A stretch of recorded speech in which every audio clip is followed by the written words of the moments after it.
वार्ता न्यूज, आवाज जनसामान्यांचा।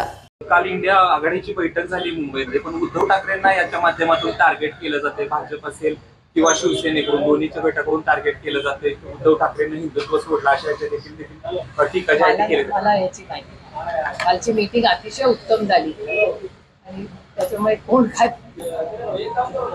दुसरीकडे मिशन बारामतीमध्ये आखलेला आहे। खरं तर भाजपचा प्रश्न तर तुम्हाला विचारणं गरजेचं आहे। त्याचं कारण असं की चंद्रकांत पाटील असं म्हणतात की आमचं फक्त एकमेव उद्दिष्ट आहे पवारांना पाडा। अनेक ठिकाणी त्यांनी पवार नाही, शरद पवारांना पाडा अशा बोलत। कसं बघताय याकडे? वैयक्तिक लेवल वैयक्तिक असं नाही, एक तर आम्ही सामाजिक जीवनात आहोत, पण हे दुर्दैव आहे की बारामती मध्ये त्यांचा एकच ध्येय आहे की शरद पवारांना हरवणं।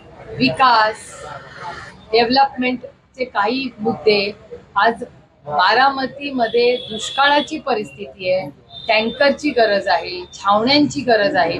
हा महागाई, बेरोजगारी असा कुठलाही मुद्दा, ना विकासाचा, ना महागाईचा, ना बेरोजगारीचा, ना दुष्काळाचा, ना टँकरचा, ना शेतीचा, ना हमी भावाचा, एकही मुद्दा त्यांनी कोणी मांडला नाही। भारतीय जनता पक्षाचं एकच लक्ष आहे की आदरणीय पवार साहेब शरद पवारांना हरवणे हा एकच त्यांचा टार्गेट आहे।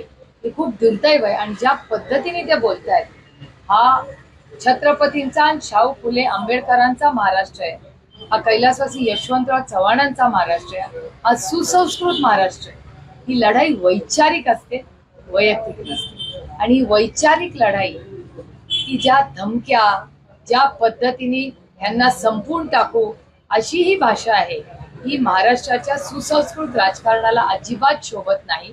आणि शेवटी जे मनात आहे ते काल ओठात आलं। त्यांचा एकच कार्यक्रम आहे की शरद पवारांना संपवणं। हे शब्द माझे नाहीयेत, त्यांचे।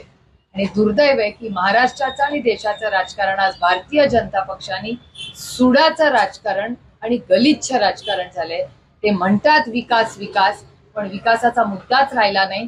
काल ते पुन्हा एकदा सिद्ध झालं। ताई, तुम्ही एकीकडे म्हणताय की आमची वैयक्तिक लढाई नाहीये परंतु वैचारिक आहे, पण दुसरीकडे अशा पद्धतीनं भाजप म्हणा किंवा इतर पक्ष असतील ते सातत्यानं वैयक्तिक टीका करताना पाहायला मिळतात। याबद्दल तुम्ही कसं बघताय? बघा, ते त्यांचे संस्कार आहेत। माझ्यावर माझ्या आईने आणि कैलासवासी यशवंतराव चव्हाणांचे जे संस्कार आहेत, त्याच्यात कधीही वैयक्तिक टीका किंवा वैयक्तिक कुठल्या व्यक्तीबद्दल बोलणं हे आमच्यावर झालेले संस्कार नाही। आमच्यावर जे संस्कार झाले ते वैयक्तिक कधी नाही, ही राजकीय आणि वैचारिक लढाई आहे माझ्यासाठी। आता बाकीचे कसे वागतात हे मी नाही कंट्रोल करू शकत, मी कशी वागू शकते हे मी कंट्रोल करू शकते।